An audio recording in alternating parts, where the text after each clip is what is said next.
The other end of the weight scale, we saw Nick Ball defend his WBA title against what I thought was a very impressive Sam Goodman, far more impressive than I thought he was going to be. In fact, far more enjoyable to watch than I anticipated. What did you guys make of that fight? Firstly, the scorecards were ridiculous. I mean, we can get into that. 117, 111, 118, 110. I thought that Nick Ball done enough to win the fight. It was one of those fights for Nick Ball that he was struggling to get going right from the opening bell. And we saw against TJ Donaghy last time out, he could make those adjustments and adapt and turn the fight around, you know, in the second half of the contest. Here he was really struggling. You know, everything that he was doing, Goodman was answering to. And I think he was sort of maybe a little surprised by just how good Sam Goodman was, because I think we were all guilty of underestimating Goodman. We thought he was going to be walking forward, you know, high output, you know, throwing lots of shots, but there was not much more to his game. He delivered there, and he made it very difficult. You felt Sam Goodman was one-dimensional. Absolutely. If anybody looked slightly one-dimensional in that fight, I thought it was Nick Ball. 100%. Yeah. He seems to run out of ideas a little bit. Yeah, that's my point. I'm not so sure that's because he's quite small in stature, but he seemed to be lunging in quite a lot, leaping at shots and getting countered. Now, but was he 5'4"? You know, featherweight, he's not the biggest featherweight in the world. And I think Goodman showed that he had much more to his game. You know, he actually gave me a little bit of a bollocking earlier on in the week out there when I interviewed him. He said, listen, I watched the interview. You said I'm one-dimensional and there's not a lot to my game, and I'm going to prove you otherwise. There's much more to my game. He did that, and he did deliver. That's what I'm saying. You know what I felt on the night? A lot of fighters, Mike Tyson included, especially, you know, Nick Ball fighting a similar stature and build and size. When people meet them head on, they tend to struggle. I felt Nick had a bit of an off night on Saturday. I thought he won the fight well. I thought the cards were a little bit wide, but I did think he won the fight. I didn't think it was too close. I think Nick Ball is a brilliant fighter, and I'm thoroughly pleased with the fact that he's got a world title. He's now defended it 3 times. For whatever reason, I asked Frank, why isn't he fighting the other champions? Frank is adamant that they won't get in the ring with him. It's them and their demands or their reluctance to fight Nick Ball is the reasons why he can't get unification. So it looks like it's going to be in that space. I can't see Parsanui, can you? No. I can't see Nick Ball having a happy outcome against not on that performance. I spoke to Frank about this as well, like trying to make those unification bouts when certain fighters are outpricing themselves. It doesn't you know, mathematically it doesn't add up. Sometimes a performance like that opens the door to them champions saying yes, because they'll see that and they'll think, actually fancy it now. Yeah. I think that's the fight that they're chasing. They see him blowing people out. They might not fancy it. They might just think, well, we'll leave that one until the money's right. But now that might open the door. It might be a bit of a blessing in disguise for Nick Ball to get these big fights. What do you make of the news that Daniel Dubois is changing management and bringing Sam Jones. Sorry, Sam. What do you make of that news? What do you think that adds? What do you think the thinking is behind that? That news is true, that Sam's taken over management. Also that Don Charles is no longer part of that team. Yeah, I feared for that, didn't you? Yeah, that is true as well. And I think that Don's going to release a statement in due time. Kieran Farrell, obviously, out of there as well. Yeah. So Sam's going to change his whole team up. Where he goes, Tony Sims is rumoured to be that trainer. Right. So that, you know, that might work. But I think it's just about trying to freshen things up, you know, and it's going to be interesting to see how that goes. Voice? I think Don Charles was good for him, by the way. So do I. And I think Don Charles was the absolute perfect fit for him. Yeah, I agree. The Oracle for him, didn't he? Yeah, it's not just Don Charles, is it? Yeah. That's what we have to understand. But he knows the kid inside out. Yeah. He knows how he works. He knows all the mechanics behind that kid and how to motivate and get the best out of him. We've seen it. And to get rid of him now at this point, I think it's a bad move. I agree with you. I think anyone that's going to work with Dubois, obviously no secret. I don't know his dad. I've never met his dad, but it's obviously no secret that his dad is a heavily influential person in the camp, in the team. And as long as that relationship is going to be the way it is, as in not just father-son relationship, it's going to be challenging for any trainer that gets involved or any manager that maybe get involved as well. I mean, when you look at what Sam brings to the equation, what do you think he brings to the equation? I mean, Sam is a character. He's got lots to say for himself. I mean, this is a step into a different space with, you know, the former heavyweight champion of the world. It's one thing managing certain fighters and looking after Jack Catterall and managing his expectations, and Jack's a great fighter, but you're now going to the former heavyweight champion of the world and Daniel Dubois. I don't think it's unfair to say that Daniel has certain challenges in the way he looks at the world and how he needs to be programmed and pointed in the right direction. What do you think Sam's going to pull together a team that's going to do that? Well, sometimes you know, you look at things and you go, well, is that the answer by changing it? You go, Don Charles was the right guy as the trainer, that is for sure. Like, I think that he worked well with Daniel, you know, not just on the physical side, but definitely on the mental side. Sam Jones is a great mouthpiece, you know, so he could be that speaking point. I totally understand that. I understand that relationship because Sam, you know, is good and he can do a lot of Daniel's talking for him. He's well connected, so he can get him a lot of opportunity. But I don't think changing this whole team is going to be particularly good for Daniel Dubois. I get that the family is an influence, but the trainer, who's an integral part of it, should have been really Don Charles. You should have had. They've only just not long been together. They've been together, you know, what is it, 18 months or so? I think that they should. I think that's a bad move. Yeah, it's a bit of a shock, to be honest with you. I mean, you know, like I say, he's a good coach. You know, Don Charles is a good coach and he knows his stuff. And what, you know, it's not the coach's fault why the fighters lost. Sure.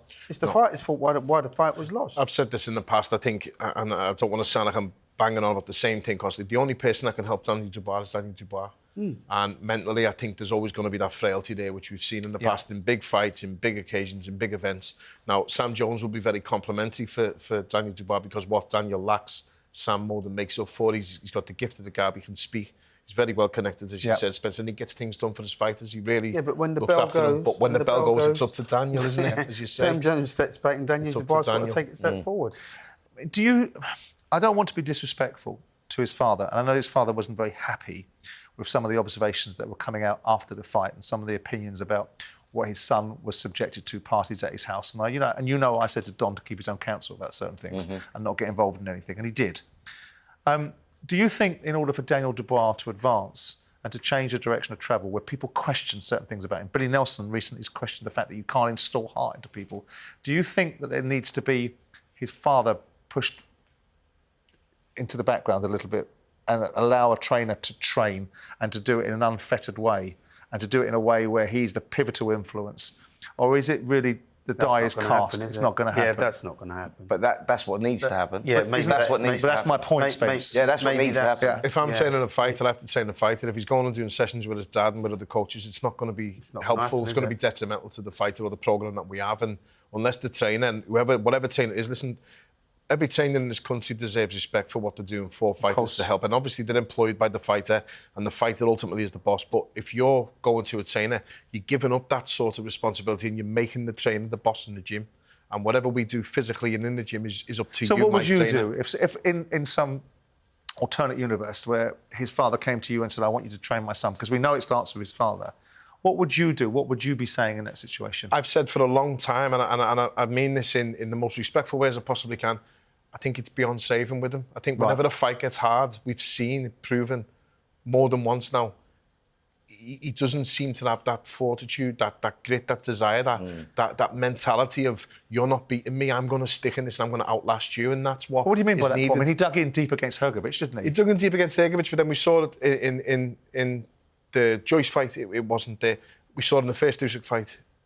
I felt he could have got up. In the last fight, I felt he could have got up. As soon as the referee got to 10, he gets up and he walks back to his corner. I'm not beating him with a stick because he's down. I'm not sort of kicking the man when he's down. That's just my observations of what I'm seeing and what I've seen in the past. And I saw it in the Joyce fight. And I said after the Joyce fight, that's in him. That's never going to leave.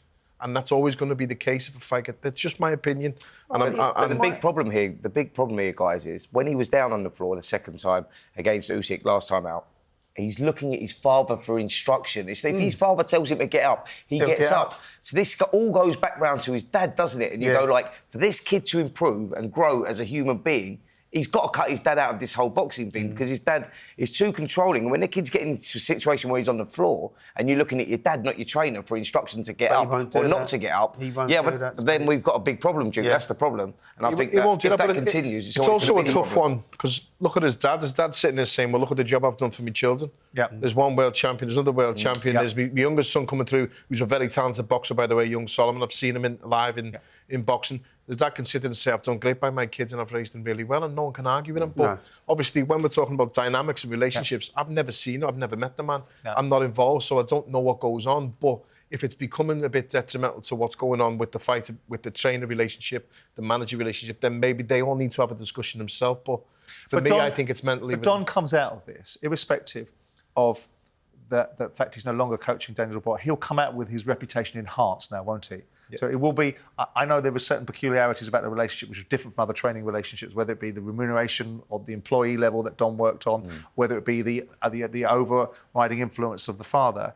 Don will come out with a better currency as a result of the experiences he's had with Daniel Dubois, which means he'll go again in another direction, won't he? I think he improved Daniel as a fighter and as a human being as well. You know, he worked a lot with Daniel. Daniel started speaking more. He's started becoming a little bit more media friendly. That was all down to Don Charles. So I think that Don's done his job. You know, OK, the job might be over now for him, but he enhances as a trainer for sure. When do you think we'll see Daniel back out again, and who do you think it's likely to be against, or who would you think is a good candidate for him to fight next? Moses Atelma. No, I think we see. That's what I quite like. I think we see Daniel this year. I think we see him around sort of December time this year, and it could be him with, you know, it could be him with anyone. It could be like a Joseph Parker type or something like that, or somewhere thereabouts. Depends what happens with so many moving parts at the moment. With especially Turkey not wanting, let's say Turkey doesn't want Moses Itelma versus Joseph Parker, and he puts some money down for that fight to happen somewhere else. Let's say we get Itelma versus Filip Hrgovic, who's number 1, number 2, and Joseph Parker then takes another route, and it could be that Daniel Dubois fight. Who do you boys think you should fight? I'd take a complete step back, especially if you're revamping the whole team. Right. Management, trainer, that's a big change. Yep. Just changing your trainer is a massive change, or your manager. To do both after a loss on such a big stage, I would take a complete step back. I'd fight someone lower down in the rankings just to get your eye back in, just to get back on the horse, so to speak, and then have a look in the new year at where you're going to go. But I'd try and get him out December time. I mean, he's, you know, like I say, it's huge to get rid of Don Charles because, like I say, Daniel Dubois has never been the most confident guy in the world. And I think Don Charles has been the backbone of that boy and has been the making of that boy. So now he hasn't got him in his corner. I don't really know. It's a question of wait and see now, isn't it? Well, it's going to be fascinating, isn't it, to see how Sam beds in, because Sam's got lots to say for himself. He's quite ebullient, and he's going to, with that kind of personality, he must have taken the role with some degree of latitude, and that will be quite interesting to see how that plays out, because Sam being Sam will probably push the envelope, and that will see where it lands with the father, because it might land in a space that's like either conflicts the father, or actually he accepts that a new direction has to be taken for the benefit of his son, and maybe we'll see some changes. Do you think his father would accept? No. Because I personally don't, and I think that may be a big problem, because if Sam tries to dig his heels in and say, right, this needs to change, and the father says no, we've got a problem, haven't we? Well, it'll be fascinating to watch, that's for sure. Right, that's it for episode 134 of Talk Boxing. Thanks, Spence. Thanks, Duke. Thanks, Paul. And we'll see you guys next week.